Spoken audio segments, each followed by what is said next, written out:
I need to hire Andrew to be my financial advisor. Oh, give me a crack at it. Send me your bank statements. I'll go through that line by line. Oh, damn. Really? Oh, yeah, I'd love to do that. Send me that. This is a whole new level of friendship we're considering right now. I already know what Andrew would tell me. He'd be like, you need to stop spending money on all those like sundresses you buy for the summer that you're only going to wear once.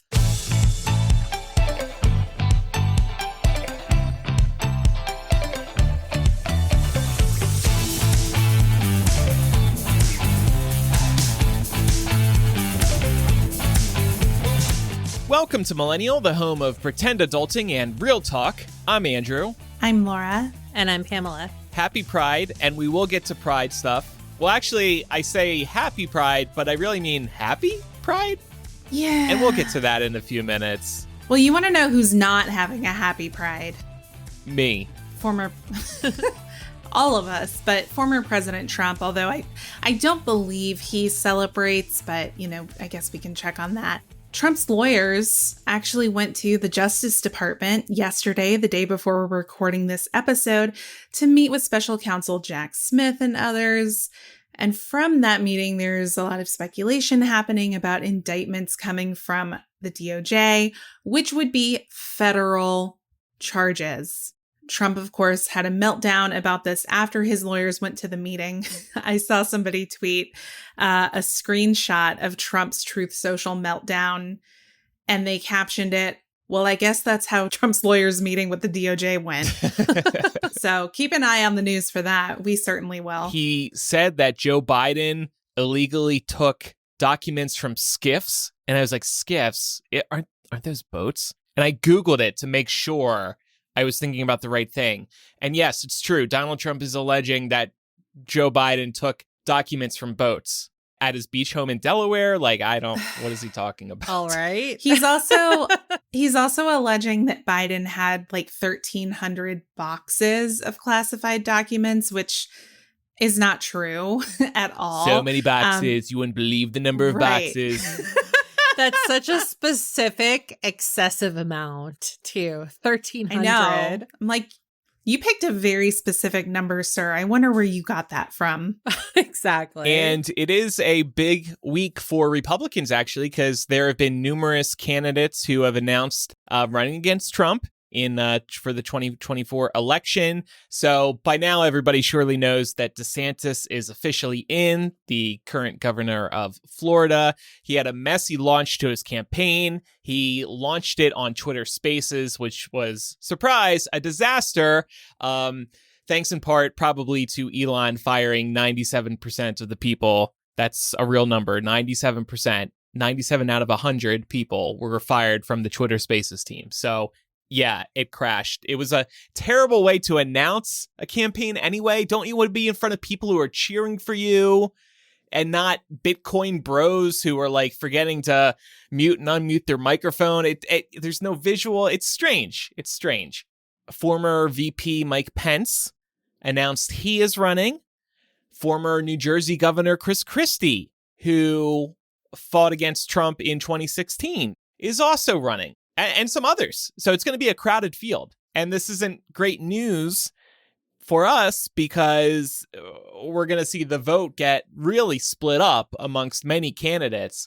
And Trump's probably going to come out the winner there. Yeah. A bunch of candidates who were anti-Trump in 2015, 2016, then proceeded to kiss the ring for 4 years. And now that his popularity is waning, they're anti-Trump again. Yeah. So it's going to be an interesting field. It is fascinating that Trump is going to go up against Pence because obviously there's a little bit of bad blood there. So I love that. It's so I guess awkward. I love a little shit show when it comes to the primary debates. So I'm sure we'll see a lot of that. And I don't know what to say about Christie. I just kind of feel bad for the guy a little bit because he keeps entering the race, even though he knows he's not going to get very far. As somebody who grew up in New Jersey, I hope he does well. And I know he's going to tussle with Trump. I hope he does well. Yeah. Look, in terms of Republicans, I would like to see clinch the nomination. But he was also kissing Trump's ass for a little bit. Yes, but now he is very anti-Trump. Very anti-Trump. Okay. And I think he's going to stay that way. He was anti-Trump even long before this current candidacy, too. So I'm optimistic that he's going to put up a good fight. He is a tough talker. He will go to the mat against Trump. And I think you need that. You need that kind of show. And Chris Christie is a lot smarter than Trump. So, well, that's not a high bar. Yeah. look, Christie's also a huge Springsteen fan, so I've got a special place in my heart for Christie. I don't want him to be president. I was going to say, but I appreciate the loyalty to your home state. That's really kind of shining through here. Listen, I would never vote for the guy, but I would much rather the Republicans nominate him than Trump. Oh, yeah. It's team anyone but Trump at this point, right? Yeah. All right, well, we'll see how that plays out. We have a new feature on our Patreon that we're really excited about. We are now offering free trials. A free 7-day trial is now available at patreon.com/millennial. First time we've ever been able to do this, so we're very excited. Patreon made this feature available to creators like us. You will get access to everything we have on the Patreon. You can get a trial of a couple of the tiers. 7 days after that, it will start the subscription. You're welcome to cancel it if you want, but this is a great way to sample everything we have on the Patreon for the first time. So do check that out if you've been considering supporting us, and we would really appreciate that. Just wanted to give a quick shout out to everyone who joined us for our Bay Hangout this week. We actually did that the evening before we recorded this episode. So shout out to everyone who was there.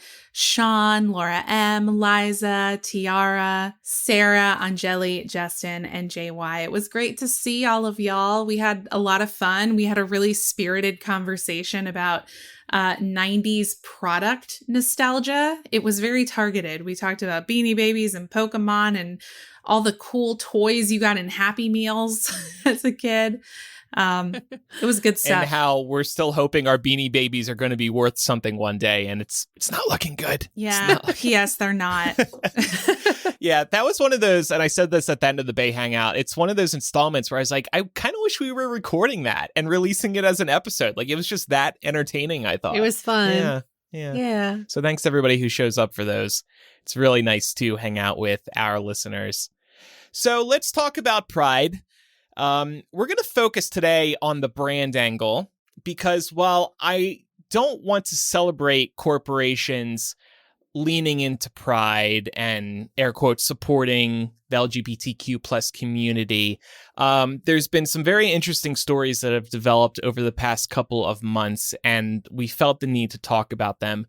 Brands have been under fire and backing down in some cases after a lot of outrage online and on television. And it does remind me that brands care about the queer community for so long as it doesn't cause the smallest ripple in their business. But their responses, on the other hand, have also drawn more ire from the left and right. So the main story that probably everybody knows about right now, and funnily enough, my friend just texted me about how much trouble they're in. Just texted me. Bud Light got in trouble in early April from the far right when the company had a trans woman named Dylan Mulvaney post an ad for Bud Light on her own social media account. And Dylan was also sent a Bud Light can with her face on it. I'm going to play the video. It's just probably a minute long, but I want to just illustrate how innocent and not offensive this is at all. I got some Bud Lights for us. So, I kept hearing about this thing called March Madness, and I thought we were all just having a hectic month, but it turns out it has something to do with sports. And I'm not sure exactly which sport, but either way, it's a cause to celebrate. She's drinking a Bud. This month, I celebrated my day 365 of womanhood, and Bud Light sent me possibly the best gift ever, a can with my face on it. Check out my Instagram story to see how you can enjoy March Madness with Bud Light and maybe win some money too. Love ya! Cheers! Go team! Whatever team you love, I love too. Okay. That's it. That's it. That's what caused all the backlash. And I think did y'all watch the Kid Rock video? He's out in the field shooting Bud Light cans. Yeah. Tell me Mhm. you have nothing better to do Yeah. without telling me. It's ridiculous. Like Yeah. you are inventing a culture war that does not exist. It's a war in your own mind. The thing is, too, is that Dylan, as a content creator, is so freaking wholesome. Yes. Like, I'm sure that anybody that's been on TikTok and is on the right side of TikTok has probably seen Dylan pop up on their page. She's just been minding her own business, documenting her transition, and really kind of, using her platform as an educational tool for people who might be interested in what that looks like. And so I think that as a rallying point, it does really suck and get people riled up to see somebody like her get attacked. Yeah. So, Laura, I did want to ask you about your point that you brought up. Do you think that people are feigning outrage? They're not actually mad about this, right? It's just something to complain about. Yeah. I mean, look at the culture that we have all, and I say we, meaning our society, have contributed to building online. It's one big outrage machine. And if you can go viral doing something outrageous, whether it's something you're outraged about or something else, that's the name of the game. And people who Kid follow Rock you. Kid Rock didn't say, man, I have a strong desire to shoot a 12-pack of Bud Lights. That didn't do anything for him. He was doing it for the views. He was doing it for attention. He knows it'll get attention, right? But then his followers really buy into it. They're convinced because there's a lot of stupid people out there. And this story just got worse and worse for Bud Light. So they release a statement. The CEO, Brendan Whitworth, he apologizes for stirring up a commotion. And here's part of the statement.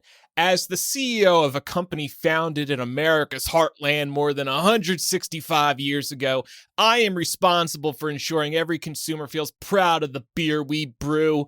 We never intended to be part of a discussion that divides people. We are in the business of bringing people together over a beer.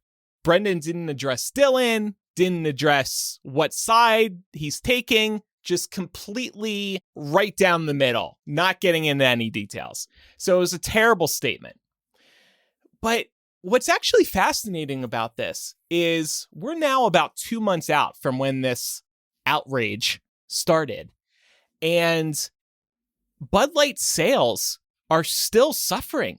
I'm going to quote a couple of reports now. This first one from Newsweek. According to data by Bump Williams Consulting and Nielsen IQ, in the week ending May 20th, sales volume, that's the number of units of beer sold, declined 29.5% compared to the same period last year, while sales revenue was down 25.7% on the same week in 2022.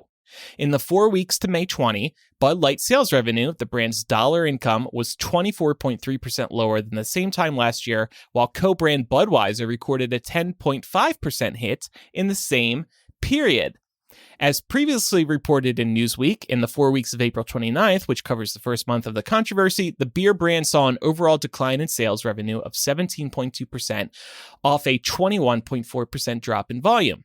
And then in another report, it says the precipitous drop has narrowed the gap in sales between Bud Light and nearest rival Modelo Especial, which saw its sales surge 9.2% for the week ending May 20th. While Bud Light loses week after week, Modelo gains week after week, and now Modelo outsells Bud Light on a national basis across all channels combined. And imports doing better than the American beer. This was stunning. I mean, I can't believe this. The sales have continued to sag. And I saw a theory on Reddit that I found really interesting. So most listeners might know, maybe people outside of America don't. Bud Light's a shitty beer. It's one of the 3 main watered down beers in America. You got Bud Light, you got Miller Lite, my dad's favorite, and you got Coors Light. Those are the main 3. And the theory on Reddit was that people saw the Kid Rock video and all the protesting on Fox News and all that outrage, and they joined in on the protest. They switched to, let's say, Miller, and they got used to it, because it was very easy to get used to because it was just like the other watered down beer. And then they just decided to stick with it. Maybe their outrage waned, but they're sticking with the same beer because they formed a new habit with another shitty watered down beer. That's an interesting premise. It makes sense. You're totally right. You know, Bud Light, Miller Lite, and Coors all taste the same. It's piss in a can, effectively. And what I was going to say about Bud Light is they make shitty beer. So they deserve this just on that basis alone. But you know what? If they had faced this backlash, if they had told Kid Rock to go fuck himself, this is a brand that wants to bring people together and you are the one tearing people apart. We are sticking to our morals and our values, and we're going to be inclusive. I don't think their sales would have taken quite the tank that they have. Yeah, certainly some ultra right-wing people inevitably would have done this, but they probably lost a lot of more progressive-minded people in this process, and they completely deserve it. And had they stood their ground on this, I would never willingly buy a Bud Light or consume one, but I wouldn't shit talk their beer. But now that they have proven they have no fucking spine or moral compass, I have no problem shitting on their beer. Like, it's crap. And that's the thing, isn't it? Because at the end of the day, they were the ones that contracted Dylan to do this ad, right? So you would think that they would at least stick up for their advertisee. And this statement is bullshit, as we've established. But also, I think it's quite impressive that they actually lost sales, especially given that Bud Light is one of those beers that's usually always on tap at like every sports arena. Oh, yeah. For example. Every bar, every sports arena, everywhere. Because it's cheap.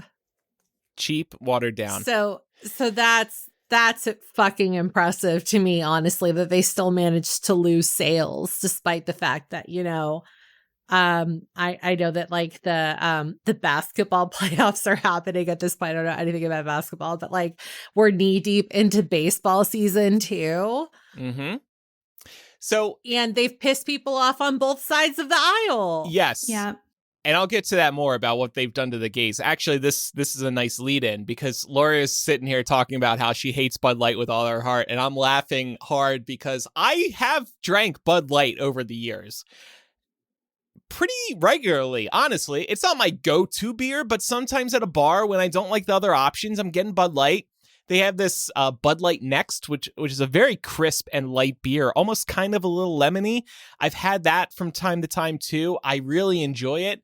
So to hear Laura shit on it so passionately is cracking me up. Listen, it's terrible. And I will drink other kinds of shitty beer. Like, if I'm in a pinch, I'll take a PBR. On a hot summer day, I love a Corona Light with a lime in the neck. Like, I am not saying that I will not drink shitty beer, but I just think that, you know, Bud is particularly egregious. I just dropped a photo of a rainbow Bud Light bottle that I took a picture of just 4 years ago. Well, you can see they can't sell that now. You will never see this again. I went on eBay trying to find this can. I haven't been successful yet, but I will. I'll find one, and I'm going to order it. Empty, of course. I don't think you can buy real alcohol on eBay. But this cracks me up too because look at the top of that bottle on the neck. It says in sponsorship with Glad, I think. The Glad logo is definitely there. Where was the outrage when this happened 4 years ago? They just decided now to get all, you know, their panties in a twist over this. For no reason. It's fake. I don't buy any of this. I don't buy this outrage for a second. I mean, it's because of the culture war that people like Kid Rock, people like Ron DeSantis are trying to build around the existence of trans people. Yeah. Yep. We saw this recently too, like going back to sports, like Dodgers have had Pride Night for about 10 years now. And they decided to rescind an invitation to a drag group.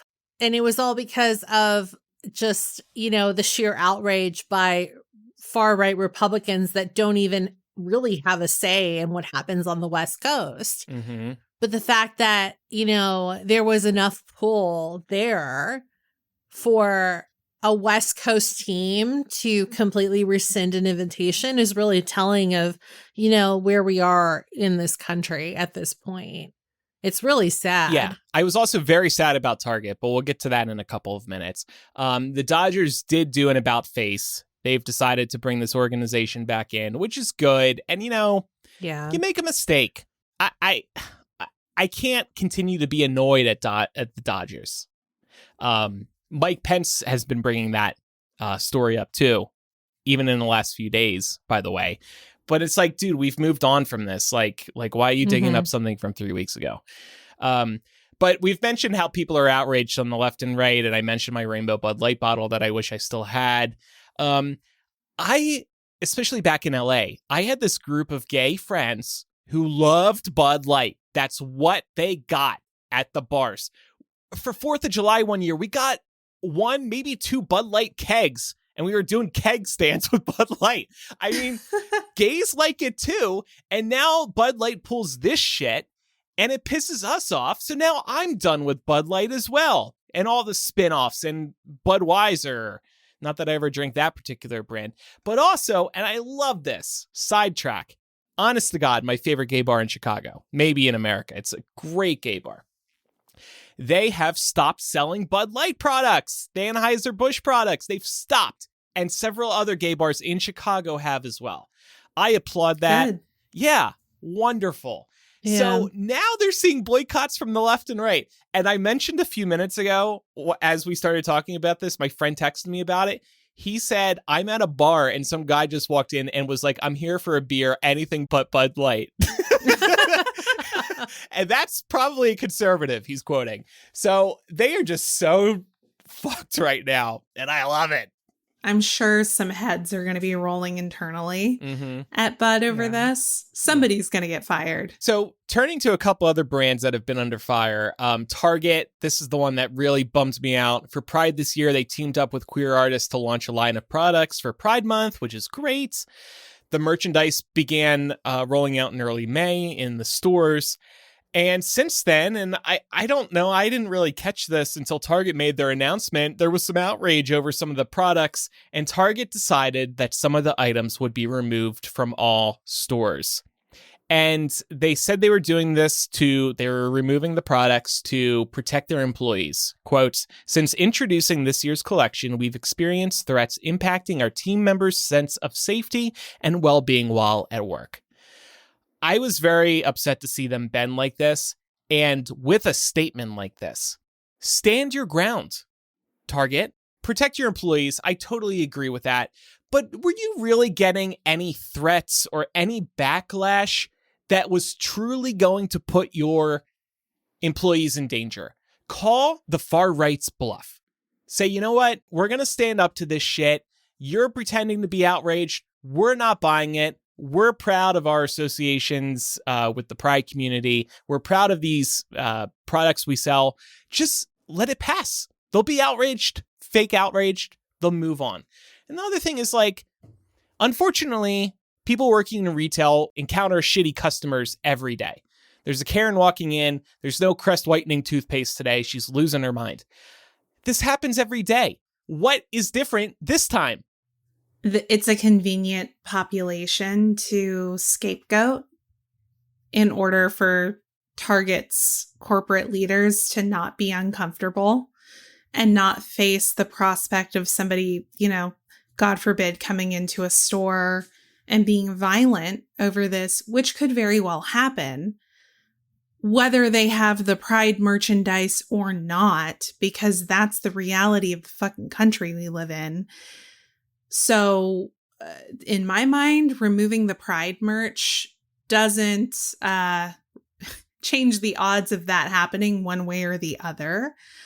But I think these were Target execs trying to play it safe in terms of maybe some long-term impacts as a result of the fake outrage culture war that people are waging against the gay community. It's kind of funny because I don't know about the Targets where you all live, but mine has security guards posted at the entrance. Mm-hmm. What is the point of those security guards if not to remove people that, are causing a disturbance? And I saw one video from a Target, it seems to be from this year, where a security person does just that. So let them handle it. If this happens in how many stores is it going to happen? Right. They're also again, right in front, right by the customer service hub. So if somebody's going to wager a complaint and cause a stink, it's going to be at the customer service desk, right? Yeah. Super easy to employ security to remove that person and just say, I'm going to need you to step out. I also think what was happening was people on the far right were walking up to these pride stands and trying to mess with them. And I think that's why they pulled some of the content or some of the products. And I guess they're afraid that these people are going to be hassling employees throughout the store, especially ones who might be near the pride stand with the merchandise. Mm-hmm. Yeah. And they definitely, that's a real thing. I mean, I'm sure we've all seen footage of Target employees being hassled by these pedantic ass customers who want to start getting into socio-political debates with somebody working at fucking Target. Yeah. So that's definitely going to happen. But I worked in retail for 10 years. That shit happens anyway. Mm-hmm. I was going to say the same thing. Yeah, it doesn't happen just because you introduce a new product to the store. You get hassled for far less, as I'm sure you know. I brought this up time and time again. I know when we've talked about Square systems or any kind of new POS electronic system where it forces the cashier to flip the screen over. It's way more awkward for the person having to flip the screen than it is for the person having to eggs out of wanting to tip. But the number of times that I've been, confronted about that. And you can't win either way, right? You exit out and then you'll have some people complaining about why they weren't allowed to exit out of the tip option. And then you have people that are upset about being asked to tip. It's I don't know what to tell you. So if people are upset about just that alone, I can't imagine that they're not complaining about other things, including Pride merch on a normal year when this didn't happen. Yeah. And in this video I mentioned a few minutes ago where Target security was escorting out one of these troublemakers, the troublemaker was saying, "Where's your vet merchandise? Why don't you celebrate vets?"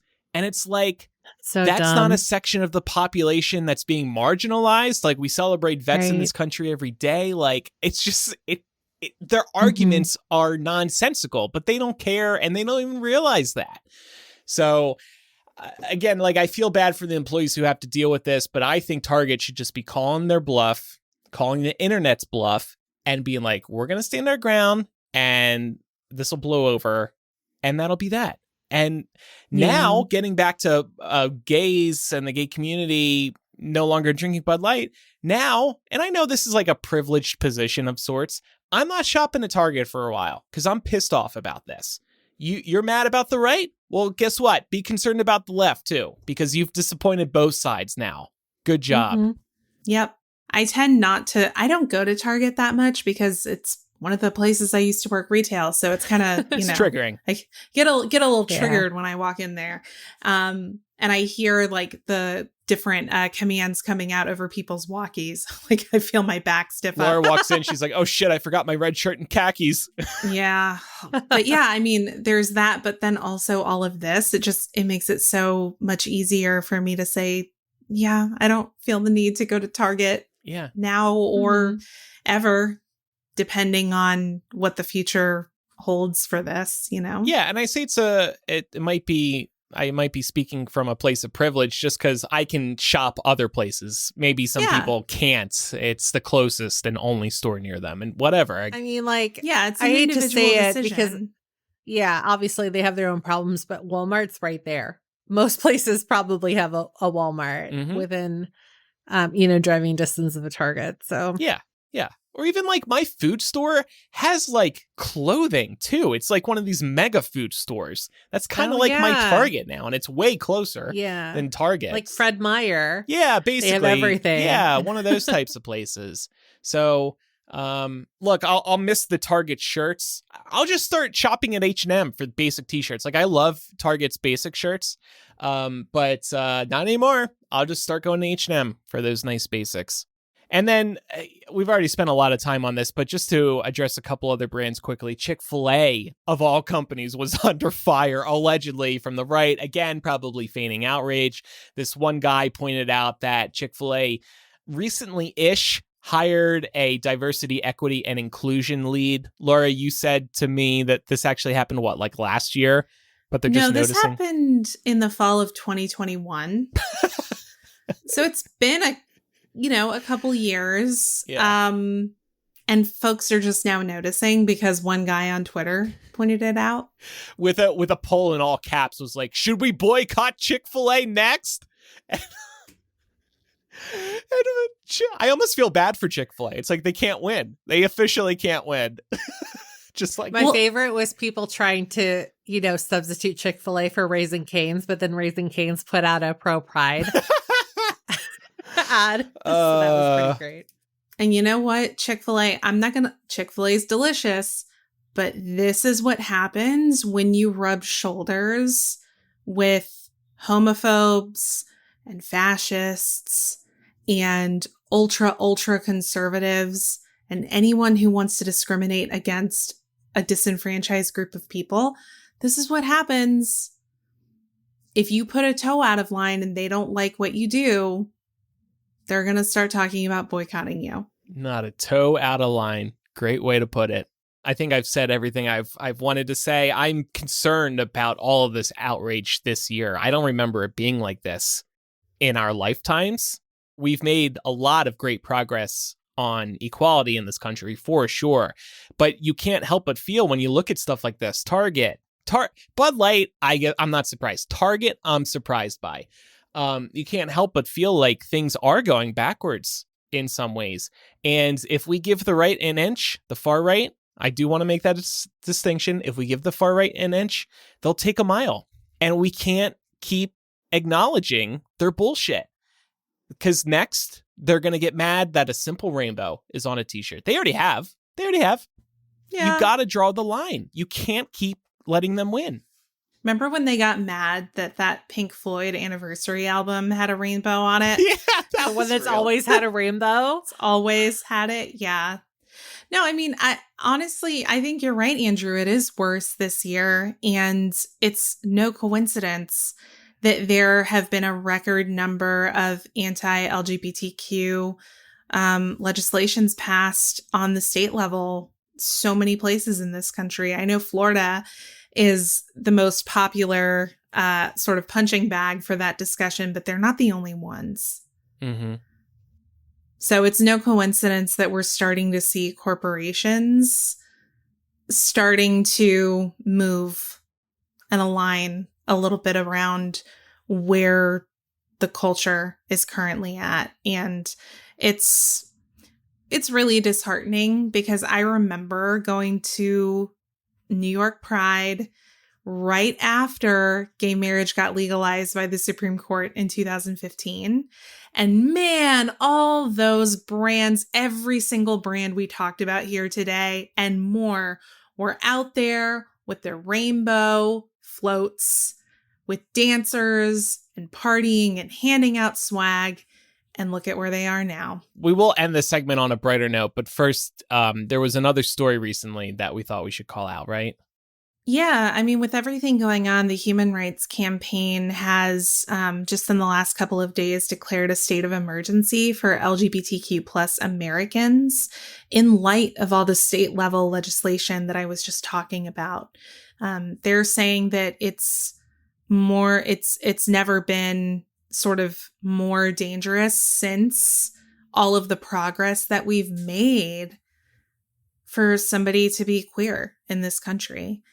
And they've put out travel advisories. They have a resource where you can go out and look state by state at the various different levels of anti-LGBTQ legislation that those states may or may not have, so that you can make informed decisions about where you travel. Mm-hmm. So one brand that has been doing things pretty well is the North Face. And I want to play their commercial. Pam shared this with me, and I thought it was really great. We'll play it, then we can talk about it briefly. Hi, it's me, Patagonia, a real-life homosexual. And today I'm here with the North Face. We are here to invite you to come out in nature with us. Wow, this is nice. We like to call this little tour the Summer of Pride. This tour has everything. Hiking, community, art, lesbians making art. Last year, we gay saw shade across the nation and celebrated Pride across the nation with hundreds of you across the nation. This year, we're back again with 2 new stops. Atlanta, GA. Why? Because you're there. In Salt Lake City, we're coming for you. Patty, can we go? Of course! This year, all these fabulous speakers will be coming from inside this TV to a nature near you. So come outside and celebrate the beautiful LGHGTV community. So, Oh, that's amazing. Laura, you live in Atlanta, GA. Why? I do. You should maybe go to this, buy some North I Face know. stuff. But Pam also pointed out that, so at the end, so first of all, Patagonia, great drag name, great for North Face to hire her because Patagonia is their competitor. So that was brilliant. Yeah. And then at the end, Patagonia says LGHGTV. Pam thought they took out the B in light of the Bud Light backlash, which is very funny if true. But I'm also thinking LGHGTV because of the channel HGTV. It's not clear. I was thinking about this too, and I'm wondering if they perhaps also omitted the T and then just meant HGTV as the channel, because BT is the last 2 letters of LGBT, so it would make sense, and it would be a shade on both of those companies for not sticking to their guns. And also HGTV doesn't really celebrate Pride, whereas I think, and I think they should. But they're big with the gays, exactly. Right? See, so it all works out. Strange. Anyway, that is what is going on there. I'm going to go bang my head against the wall, and we'll be right back.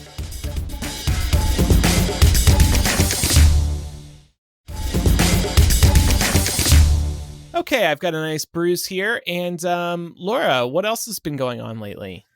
Well, I'm going to bang my head against the wall, Andrew. So we're going to have matching bruises.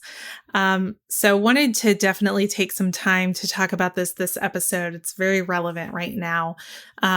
As you all might have seen while we were off the air, the White House and House Republicans were able to come to a compromise on the debt ceiling.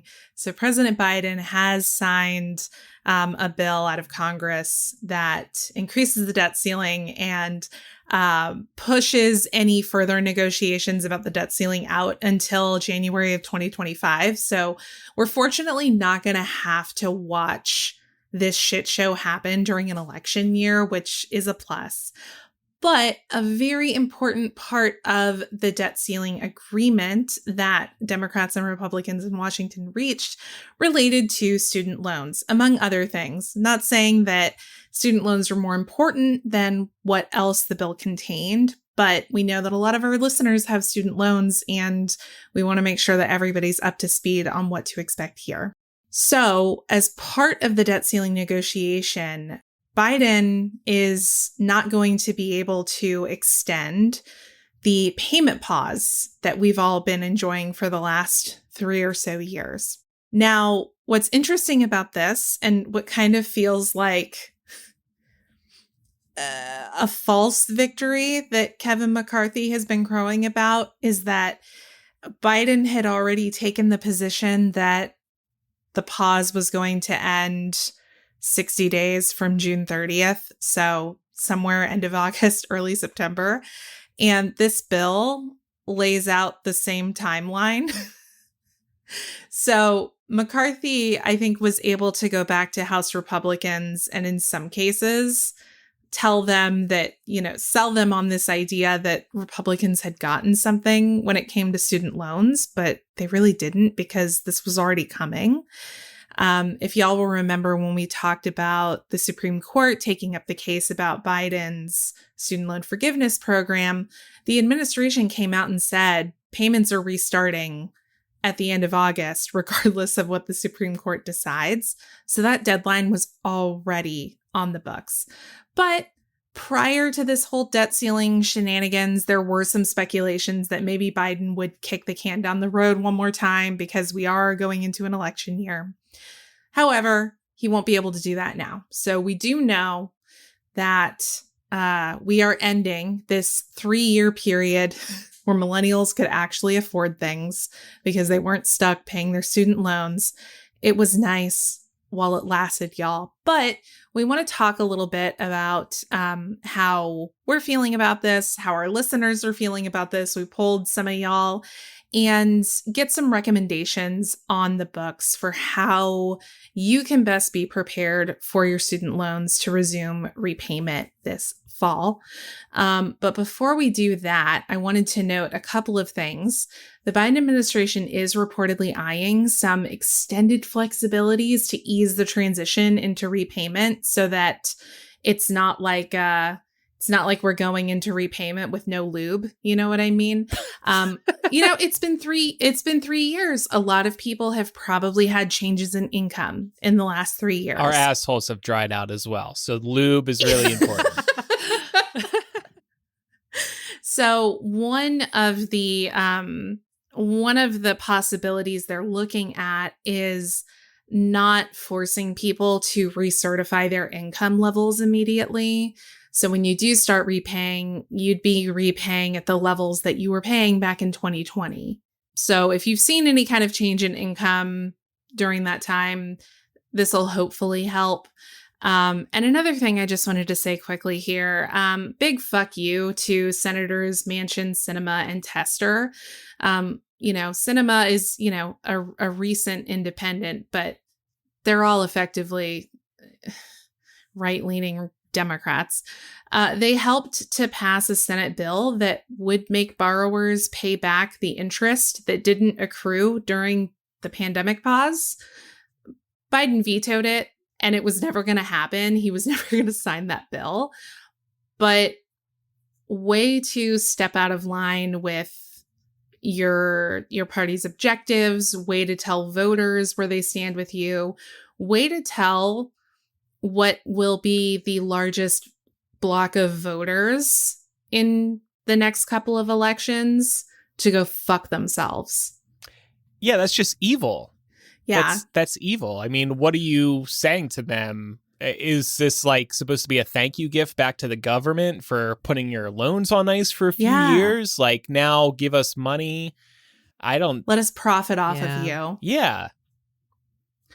So we did ask in our Facebook group, how worried are you about repayments on federal student loans resuming this fall? I had fun coming up with some of these answers. They are creative.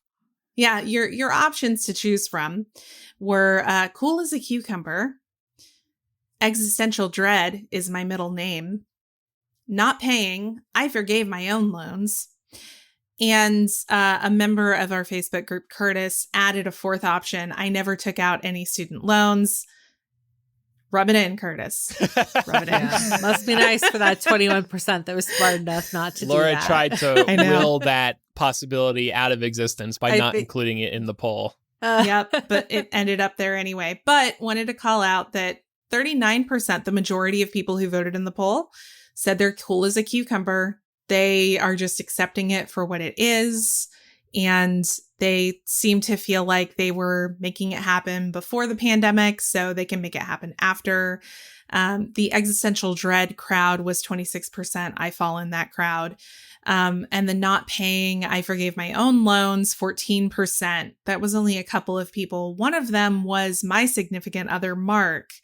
And I was like, no, you're not going to do that, because if we ever want to buy a house together, I don't need your credit to be fucked. To be fair, I kind of feel like this could go either way. It's like somebody saying, fuck it, I'm just not going to pay. But then other people may be saying, like, I forgave my own student loans because I paid them off.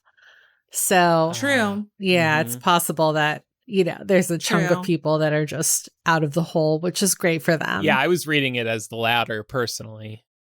Well, we did get some listener feedback, and what I thought was really encouraging about the feedback we did get from people who are in this boat of having to start repayments again this fall is they're all really focused on either having circumvented the interest or focusing on ways to circumvent the interest. And that's really going to be your best bet.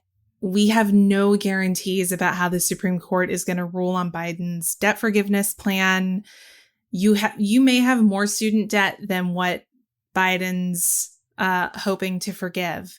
And if nothing is done about the interest, we have to be good stewards of our money and make sure that we're making sound financial choices so that we're not paying thousands of dollars in interest. So wanted to go ahead and kick off some of this feedback we got. Kim said, I got lucky and kept my job through COVID, so I paid off 2 loans. Still have 6 digits though. Ouch. Yeah. I'm there with you. I haven't paid off any of mine, but I hear you on some of those big loan amounts. Kim also said that they started putting the monthly payment that they would have paid in savings until this loan forgiveness was figured out. I would honestly be happy to pay off my loan if they could just make it manageable and not let the interest overpower it. At this point, even if I were to get the $20,000 forgiven, it would really only be essentially forgiving interest that has added on over the years. That's the sad reality of so many people, too. Yeah. Yeah, that's my reality, honestly. I wouldn't qualify for the 20 because I didn't receive a Pell Grant. I would qualify for the 10, but my student loans have accrued $14,000 in interest. So yeah, it would just be going towards the like 3/4 of the interest that I've accrued. And just so listeners know, so Laura said where she's at. I did have a small loan, but I went to a community college, which I was able to pay for as I went. And then I transferred to a state university in California only for a year before I dropped out. So I just didn't have a very big loan. And then I also had a state university in New Jersey, but that one wasn't very large either. So I just didn't build up a lot of student loan debt. So I was able to pay mine off. I can't remember how many years it was ago at this point, maybe 6 or 7 years ago. But it was a very good feeling. And Pam, where are you at? So our listeners know. I don't want to say like exact numbers because I'm not comfortable with that. But definitely, I think I'm closer to where Laura is, where it just kind of feels like if I pay it off, it's going to be a while from now. And it just, it's really disheartening because my income has fluctuated over the years. I'm a freelancer. And so with interest accruing, it doesn't really feel like there's a model in place for many people to get ahead of what they owe, especially when you were spoon-fed this idea, like we both were, Laura, that we were accruing good debt, which is not the case. Yep. Yeah. I also had the misfortune of starting college when I can't even remember like exactly how to explain this because it feels like it was so long ago, but there was like a shortage of professors. And so it actually prolonged my time in the California state school system because they didn't have, they had an impacted level of students and they didn't have enough courses to basically like satisfy the number of kids that needed to go in and complete GEs to get their credit. So basically we were like racking up extra debt as a result of the fact that there wasn't enough space for all of us in there. Yeah, that can be a common problem in state university systems. I've seen it happen here where people just weren't able to get the courses they needed to complete their majors. That happened to me And too. so, yeah, people ended up doing a 5th year just because of that, not because they needed to. That's why I got my minor. And you're like, oh, that minor, what's it doing for me now? Yeah. I mean, like, I don't regret it because it makes me sound smart every once in a while, like in the context of this show, but I don't use it. I have a minor in international relations. It doesn't aid me when it comes to talking about pop culture, but it's great every once in a while when it comes up in the context of Millennial. So, well, yeah. And it's a great thing to have. And I don't regret either any of my courses of study, but they shouldn't have cost as much as they did. That's the point. 100%. It should be way more accessible. And it's, you know, I know this is a little bit of a side tangent, but in the same way that there are people that have like, you know, mixed feelings about, like complete student loan forgiveness because maybe they were lucky enough to be able to pay theirs off, or maybe they were lucky enough not to graduate with any student loan debt at all. I understand that in a different way, from the perspective as somebody that feels a slight bit of resentment towards, you know, conversations happening about potentially making higher education completely free for incoming students, right? But not enough that I would ever deny anybody a free college education. Right. I mean, I would be envious of that, right, but happy that they got it. I would never vote against that. And I would never like want to take that away from anybody. Right. This other comment we received was from Stevie. I'm cool as a cucumber. I was in a lucky position during the pause and was able to pay off most of my debt. I stopped paying while waiting to see what happens with loan forgiveness, but I only have $3,500 left. My standard repayment will be about $45 per month. It was $350 per month before. I plan to pay off the whole thing in one payment if forgiveness fails. Nice. Glad to see that lower payment. Yeah. Rachel says, I'm only cool as a cucumber because I threw my money at mine during the pause and paid them off. If I hadn't, I'd probably be a little bummed. And just from a policy standpoint, I think the forgiveness and some sort of plan on how to fix the crisis of student debt should come before they resume. They've gone 3 years without payments. They could go longer. That's a fair point.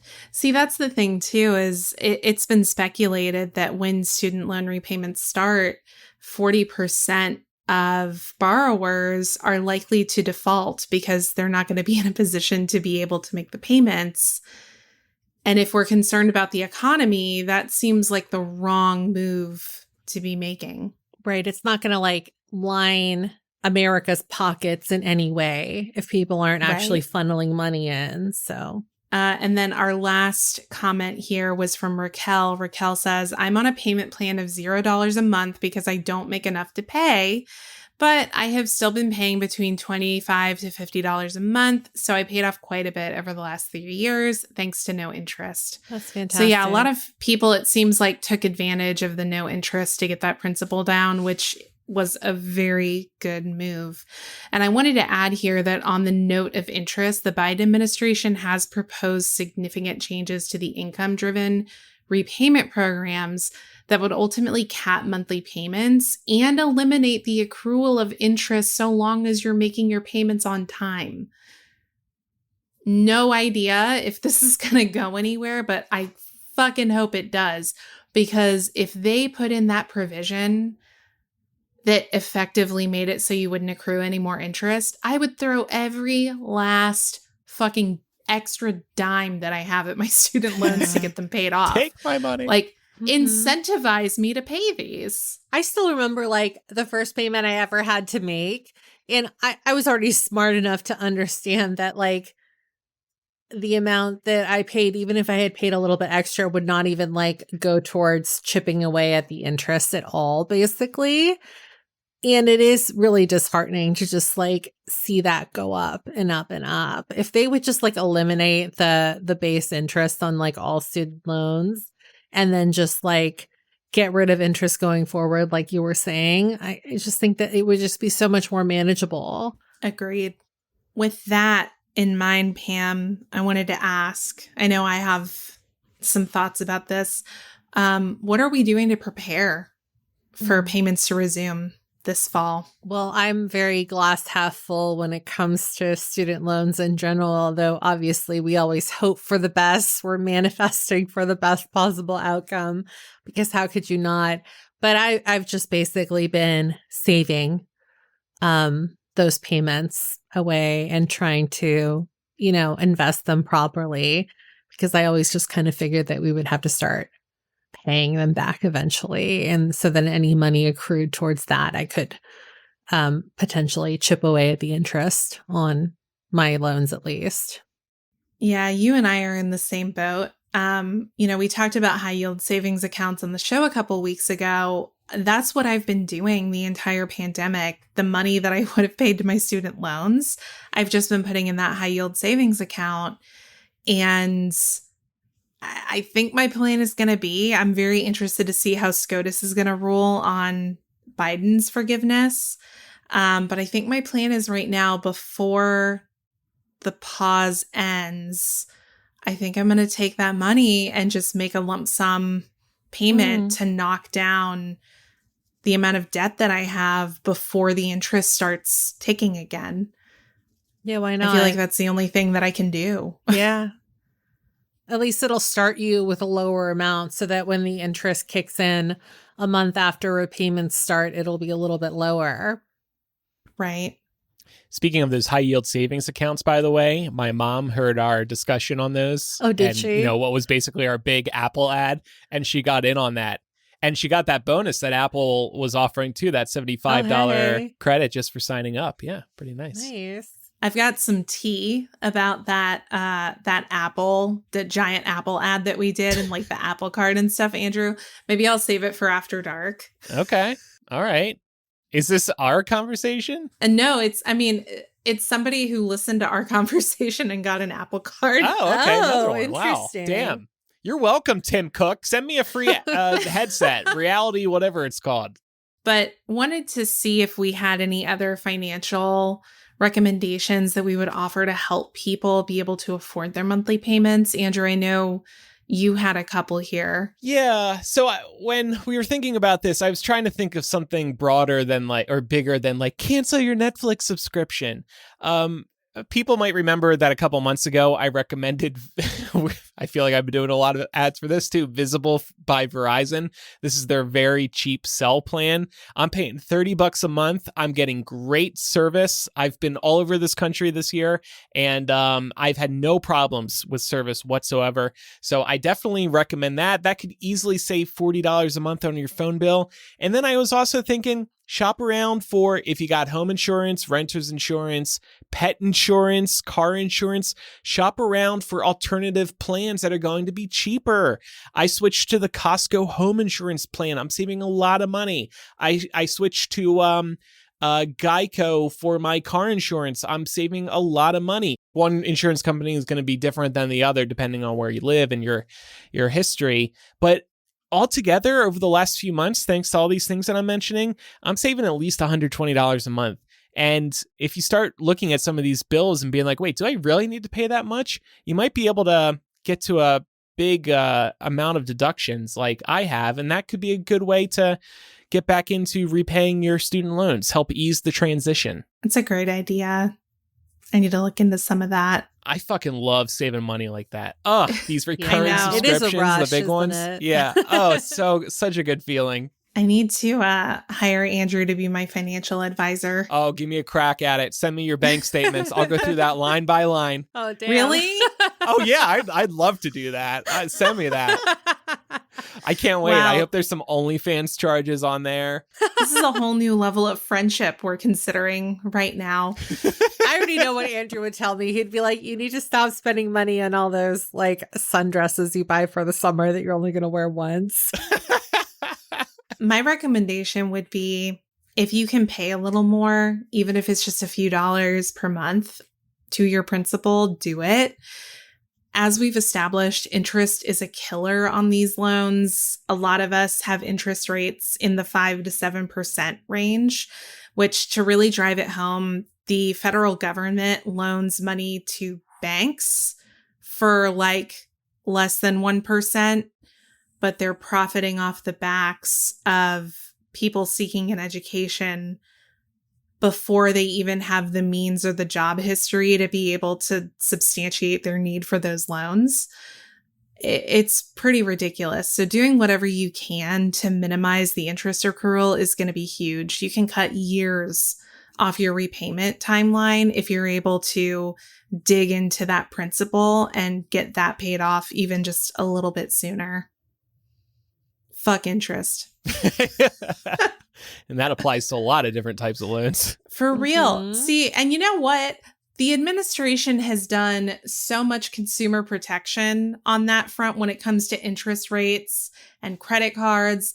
I'm like, where's this energy when it comes to student loans and the federal government profiting off the backs of college kids? To that point, depending on how much you have left to pay, it actually might be worth it to look into another institution that has a 0% interest rate and then apply for a loan through them and completely pay off your student loans and then just pay back the lump sum of whatever you owe. But I would not recommend that unless, you probably Unless have a little you're bit of a close. lower. Yeah, exactly. Yeah. Like if you have like a 6-digit figure left, I wouldn't do that. But if you're on the lower end of the spectrum, if it's like a low car payment worth, then I mean, like it would be worth it maybe to look into that for sure.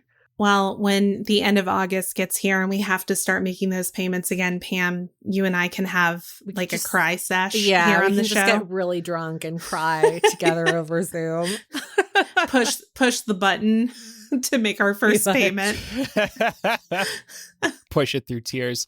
Laura, exciting news. Mark just handed me your most recent bank statement, and I'm going through it now, and I see a charge here. Kids Dinosaur of the Month Club, $23.95 a month. I'm not sure you need this, Laura. This is for children. Did you really need the Tyler the Pterodactyl signed letter? Listen, life is hard out here, okay? I got to do what I got to do to stay happy. Laura wants a new dinosaur toy. It's a small price to put on happiness. I got a discount on it from David Attenborough. This is a real thing. kidsdinosaurofthemonthclub.com. I know. I'm signed up for it, as you've just outed me for. I just saved you $24 a month right there. I encourage you to cancel that. All right. I'm going to work with Laura on her statements more, and we will be back in just a moment.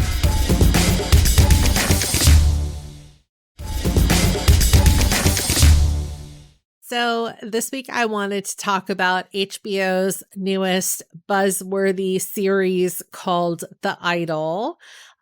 Specifically, this show is very intriguing to me because critics and audiences seem to be split over whether or not this is a good show.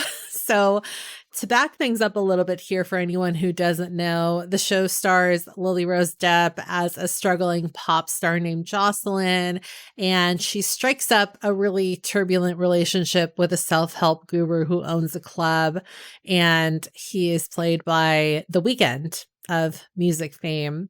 So things kind of quickly spiral from that point on. The series actually premiered its first 2 episodes at the Cannes Film Festival last week, and the reviews that subsequently poured in following that screening really sort of started falling in line with an earlier report published by Rolling Stone. This might have actually been people's first brush with The Idol, specifically because this expose by Rolling Stone quickly went viral. They actually spoke with multiple crew members for the expose, which was published this past March. And basically they described the series as, quote, a shit show behind the scenes And also, as far as subject matter goes, like, quote, any rape fantasy that any toxic man would have. And then the woman keeps coming back for more because it makes her music better. So that's kind of where we started off. And like I said, as far as critics go, the reviews pouring out of Cannes really kind of fell in line with what Rolling Stone had already reported. Currently, the series is scoring 27% amongst critics, but 63% amongst audiences over on Rotten Tomatoes. So there's a little bit of a disconnect there. But what is important to note is that Sam Levinson is the creator behind The Idol, and Sam Levinson is also the creator behind Euphoria. So it's also possible that there is a little bit of an uptick in, praise for this series based on just how big of a hit Euphoria has been for HBO. So it's very possible that a lot of people that are fans of that show are kind of flocking over to The Idol and really singing its praises as a result of that. Also, as far as Sam Levinson goes, he doesn't really seem to care about the haters either way, at least if this interview from Cannes is anything to go by. Over at the festival, he said, quote, "When my wife read me the article, I looked at her and I said, I think we're about to have the biggest show of the summer." He might not be wrong. I mean, again, when something becomes controversial like this, people will tune in because they want to see what's up. But doesn't that confirm he made this for shock value? Like some of the decisions that went into the filmmaking here were for shock value and only shock value. I think so too. I think that like a lot of Euphoria feels like it's done for shock value as well, especially as far as the second season goes. So we'll get to that in a little bit, but this kind of really leads very nicely into where I wanted to take the conversation, which is that, in light of all of these allegations about why The Idol is so terrible, including the label that it's essentially just torture porn, I wanted to know where our comfort levels stand in terms of violence and nudity on screen, because I think more and more we're starting to see a lot of decisions in terms of like the storytelling start to be made in an effort to kind of shock audiences worldwide, right? So is there a point at which we feel like a series takes it a little bit too far in an effort to trend for shock value? So, like, I can't say that I've really ever noticed a scene where I'm like, they purposely took it too far for shock value. Maybe because I've just been able to successfully avoid that. Maybe because the reviews called it out and the show or movie was overall terrible. I do definitely think there's plenty room for nudity or, I mean, violence if the story calls for it. But if it's gratuitous, then I think it can be very noticeable.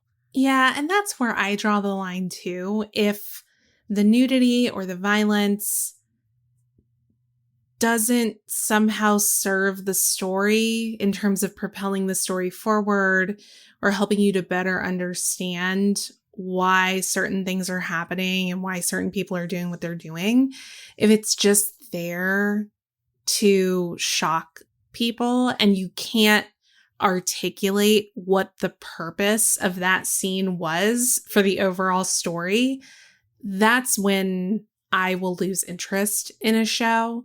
I feel like Game of Thrones is a show that's done both. It is gratuitously violent and misogynistic and lots of nudity. But I think earlier on in the show, a lot of that was done with the purpose of fleshing out certain characters to help you better understand their motivations and the terrible things that they were going to build up to do later. But then in later seasons of the show, there was, I know, a particular rape scene that fans were really scandalized by because it didn't add anything to the story. It was just there to shock you because you were seeing a primary cast member, a primary character be raped. Mm-hmm. And it wasn't even originally in the books. So it was like a showrunner decision to include that. I think, Pam, you probably know which scene I'm talking about. Yeah. But I think when you compare that to maybe some of the earlier horrific scenes that we saw with Joffrey and the way that he abused sex workers in King's Landing, there is a difference there because the earlier examples served as part of the story and the narrative. And the latter example added nothing to the story. Yeah, on a similar note, that's also how I feel about what happened with Netflix's 13 Reasons Why. I know that in the first season, that show got a lot of flack for actually going there and depicting the suicide sequence, which they have since taken out of the final cut. So that scene has since been removed as a result of backlash. But there is a specific rape scene in the second season that I just could not stomach to watch. And that's coming from somebody who doesn't really have a lot of, like, I don't really get easily triggered by stuff on television, but I think the reason that I couldn't sit through that is because it just felt, to your point, Laura, completely gratuitous. And there wasn't really a reason to, depict that so horrifically. Like there was an easy way to kind of get a similar point across without actually showcasing what all went into that. And so I think that for me, that's where I draw the line as well. Yeah. I'm glad you brought up 13 Reasons Why, because I watched the first season of that show and I never went back because I saw the original ending of season 1. Mm-hmm. And I am also not someone who is easily spooked by what I see on TV. It takes a lot to unsettle me. And that was just so visceral and gratuitous and honestly not necessary. You could have told the same story without kind of idealizing, like leaning into suicidal ideation, which is really what it felt like they were doing. Mm-hmm. So yeah, that show just seemed depressing. I was just like, I don't want to be sad watching something. It's kind of unfortunate because it was like the storytelling when it started off was very gripping, but it really jumped the shark very quickly. And I think that's why it still remains one of those controversial series to this day. And I don't think it ever really kind of bounce back from that. I think they got 3 seasons total. I didn't go back to watch the third season. The second season I stomached through most of it, but I had to draw the line at the scene that I referenced earlier, which was towards the end. But yeah, getting back to the Idol, like I mentioned earlier, Sam Levinson also involved heavily with Euphoria. That's his other baby over at HBO. He's been criticized for his work on Euphoria because of, just gratuitous nudity. A couple of actors have spoken out saying that they have pushed back and questioned why he had requested for them to be nude in certain scenes. And they've also kind of prefaced those remarks by saying that he's always open to changing things if that's the case. But I think the problem still stands there that it existed in the script before they felt comfortable enough to voice concerns, right? So it feels kind of skeezy. Right. Good that he's listening, but if he's introducing the idea to begin with and there's this pattern of like unnecessary nudity, then it's like, why do you keep doing this, bro? Yeah. And there's like a power dynamic at play as well, right? Yeah. Someone like Zendaya, who never appears nude on the screen, she's like the top billed actress, right?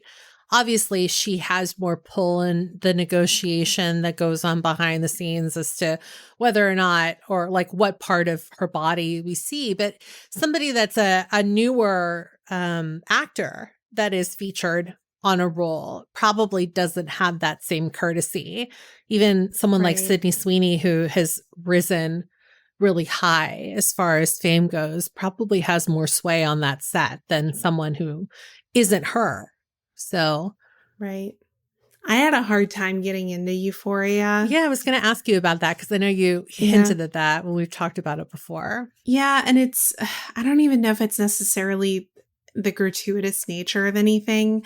It was just hard for me to suspend any level of disbelief and immerse myself in the show, because I was like, how do these teenagers have so many problems? I mean, like we were all in high school. A lot of these problems definitely existed, but every single one of the characters in the show has some really serious issues, and it just doesn't feel realistic to portray an ensemble cast where nobody's just like living a normal teenage life. Yeah. So it was just really hard for me to get into it. So I watched the first season and didn't go back. That's totally fair. For me, I don't know if this is going to resonate with very many of our listeners, but for me, my issue with Euphoria is that it just kind of felt like they were trying to recreate a really popular show out in the UK, the early 2000s, called Skins, which was equally as provocative. And the parallels between the original iteration of Skins and Euphoria are actually kind of uncanny. I don't think that the creators or the masterminds behind Euphoria have ever like blatantly come out and said it, but I would be shocked if there was not some inspiration or liberties taken based on like what all Skins entailed and what they've depicted over in Euphoria. But along that same vein, I would say like I understand why younger audiences gravitate towards Euphoria, because I'm sure that was part of the reason why I was so fascinated by Skins in like my late teens and my early 20s, because I'd never seen a show like that. And so I don't like judge anybody for being fascinated by Euphoria, but like you, it does kind of feel like it's a little bit too much sometimes. Yeah. And I mean, I just take that as a sign that it wasn't made for me. Like I'm not the target 100%. demographic, and that's okay. So it's funny because on the opposite end of the spectrum, there's also been an ongoing conversation happening online for some time now about whether or not it's even like there's even a need to include nudity or sex or violence as part of storylines at all. And I recently saw this debate get drudged up again with regards to the news that an upcoming rom-com called Anyone But You is getting an R rating. If anybody's not familiar with that title, it stars Glenn Powell and Sydney Sweeney. So you've probably seen some headlines with regards to some like gossipy allegations with regards to the main stars. But yeah, I just think that like that to me is really fascinating, because on one hand you have these like you have like this demand for shock value on television, right? But then on the other, there are people that are basically saying that we shouldn't have that at all. And so I wanted to talk a little bit about how we feel about the rise of purity culture as it relates to that debate specifically. So first of all, I just want to say movie ratings are bullshit. I've recommended this documentary over the years, and I'll do it again. This documentary called This Film Is Not Yet Rated. Well, that's a good one. And it's about the MPAA and how their whole judgment system, their whole rating system is messed up. You come out of the documentary realizing that their ratings shouldn't be taken seriously at all. They're built on stupid systems that they invented themselves. It's been a while since I've seen it, but I just haven't taken the MPAA seriously ever since seeing it's just this a bunch of parents too. Like, it's like nobody that you would feel like has a be all end all authority on film at all. And I think there's a rule that if there's more than one F word, it's automatically R-rated. Yeah. A PG-13 can have one fuck, and then you're kicked up to the R rating. What is also fascinating to me too is like how the rating rubric has changed, because like, for example, I went through a John Hughes phase when I was in high school. 16 Candles is rated PG. There is full frontal female nudity in 16 Candles. It's a flawed system. So, yeah. So I wouldn't take it seriously when people see R-rated, but then also second, is it really true that because it's an R-rated comedy, it's going to be like super raunchy? Because I'm also looking at a list of R-rated rom-coms. Sorry, rom-coms, I meant, not comedies. Bridget Jones's Diary, Love Actually, Forgetting Sarah Marshall, Pretty Woman, When Harry Met Sally. These are all R-rated.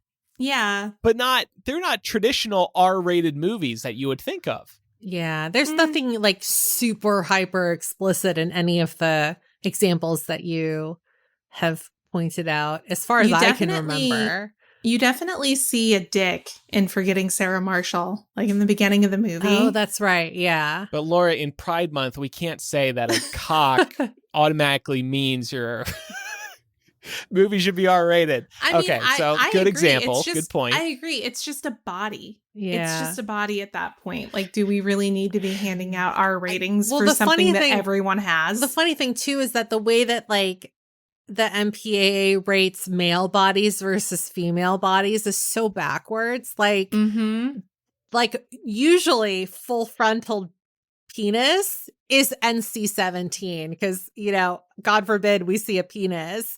But if a woman is fully nude, it's just fine. That's just R. fine. So It like, how does sucks. that make sense? I want to see cock. I don't want to see these boobs. Give me cock. Give me cock. I hope Pat can hear me over in the kitchen yelling, give me cock. Pat's just going to walk in and be like, okay, I guess. He walks in here naked. Happy Pride. I didn't realize you were done recording, Andrew. Okay. After every recording, I normally start screaming, give me cock.